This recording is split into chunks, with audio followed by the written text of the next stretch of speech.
2 പത്രോസ് 3:2 വിശുദ്ധ പ്രവാചകന്മാരുടെ വചനങ്ങളും നിങ്ങളുടെ അപ്പസ്തോലന്മാർ വഴി നിങ്ങൾക്ക് ലഭിച്ചിരിക്കുന്ന കർത്താവായ രക്ഷകൻ്റെ കൽപ്പനയും നിങ്ങൾ അനുസരിക്കുവിൻ. പരിശുദ്ധ പരമദിവ്യകാരുണ്യ നേരവും ആരാധനയും സ്തുതിയും പുകഴ്ചയും ഉണ്ടായിരിക്കട്ടെ. ഈശോയെ നന്ദി, ആരാധന, ഹല്ലേലൂയ. ഈശോയെ ആരാധന, ഹല്ലേലൂയ, ഹല്ലേലൂയ. ഈശോയെ വിശുദ്ധരോട് ചേർന്ന് ഞങ്ങളങ്ങേ സ്തുതിക്കുന്നു. വിശുദ്ധിയിൽ ജീവിക്കുവാൻ ഞങ്ങളെ സഹായിക്കണമേ. സകല വിശുദ്ധരുടെയും തിരുനാളിൽ ഈശോയെ വിശുദ്ധരുടെ മാതൃക ഞങ്ങൾക്ക് ശക്തിയായി ഞങ്ങൾ ഹൃദയങ്ങളിലേക്ക് നൽകണമേ. പ്രവാചകന്മാരുടെ വചനങ്ങളും അപ്പസ്തോലന്മാരുടെ പ്രബോധനങ്ങളും ഈശോയെ അങ്ങയുടേത് തന്നെയായി മനസ്സിലാക്കി ജീവിക്കാൻ ഞങ്ങളെ സഹായിക്കണമേ.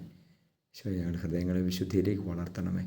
നമ്മുടെ കർത്താവ് യേശു മിശിഹായുടെ കൃപയും പിതാവായ ദൈവത്തിൻ്റെ സ്നേഹവും പരിശുദ്ധാത്മാവിൻ്റെ സഹവാസവും നിങ്ങളോട് കൂടി ഉണ്ടായിരിക്കട്ടെ, ഇപ്പോഴും എപ്പോഴും എന്നേക്കും. ആമേൻ.